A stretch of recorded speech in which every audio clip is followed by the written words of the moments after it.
இப்ப 30 பேர் ஒரு ஆள் என்கிட்ட வர்றார், எனக்கு பிரஸ்ட்ல நான் எனக்கு ஒரு லம்ப ஃபீல் பண்ணக்கூடிய அதாவது கட்டி தெரியுது மாதிரி இருக்கு, நீங்க ஒரு டாக்டர் பாருங்கண்டா. நாங்கள் அவைக்கு மெமோகிராம் செய்யறது இல்லை. மெமோகிராம் செய்யறது 40 வயசுக்கு பிறகுதான். இப்ப அவைக்கு நாங்க செய்யறது அல்ட்ராசவுண்ட் தான் செய்து பார்க்கறது அந்த கட்டி என்ன மாதிரி. என்னன்னா மெமோகிராம செய்தா அது சில வேளை ஃபால்ஸ் பாசிட்டிவ் ரிசல்ட்ஸை எங்களுக்கு தெருமண்டபடியா நாங்கள் 40க்கு குறைஞ்சாக்களுக்கு நாங்க மெமோகிராம் என்று சொல்லப்படுகின்ற இந்த பிரஸ்ட் ஸ்கிரீனிங்கை செய்கிறீங்க. இப்ப நீங்க கேட்கலாம், அப்ப இந்த மெமோகிராம் செய்யறதுல என்னன்னு சொல்லி. இப்ப மெமோகிராம்ன்றது கிட்டத்தட்ட நீங்க நான் சிம்பிளா சொல்றதுண்டா உங்களுக்கு, இது மார்பகத்தை எடுக்கிற ஒரு எக்ஸ்ரே படம் என்று சொல்லலாம்.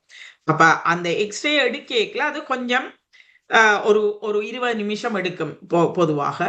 இப்ப அங்க நீங்க போறது இப்ப சில பேர் நினைக்கலாம், நாங்கள் இது போய் எடுக்க போயிருக்கோம் அங்க இப்ப எக்ஸ்ரே எடுக்கிற இடம் நார்மல் எக்ஸ்ரே எடுக்கிற இடம் என்றால் அங்க ஆம்பளைகள் இருப்பினம் வேலை செய்யற பணியாளர்கள் ஆம்பளைகளா இருக்கு. ஆனால் இந்த மெமோகிராம் செய்யற இடங்கள் ஒன்றிலேயுமே ஆண் உத்தியோகத்தர்கள் வேலை செய்வது இல்லை. அதை கட்டாயமாக நீங்கள் தெரிந்திருக்க வேண்டும். நீங்கள் அந்த பயத்துக்காண்டியோ அல்லது வெக்கத்துக்காண்டியோ போகாமல் இருக்க தேவையில்லை. எல்லா இடமுமே ஒரு உத்தியோகத்தர் கூட அங்கு வேலை செய்பவர்கள் ஆண் உத்தியோகத்தர்களாக இருக்க மாட்டார்கள். அப்ப நீங்க அதை பற்றி பயப்பட தேவையில்லை. மற்றும்படி இந்த டெஸ்ட் செய்யறதுக்கு ஆக உங்களுக்கு எடுக்கிற டைம் 20 நிமிஷம் மட்டும்தான்.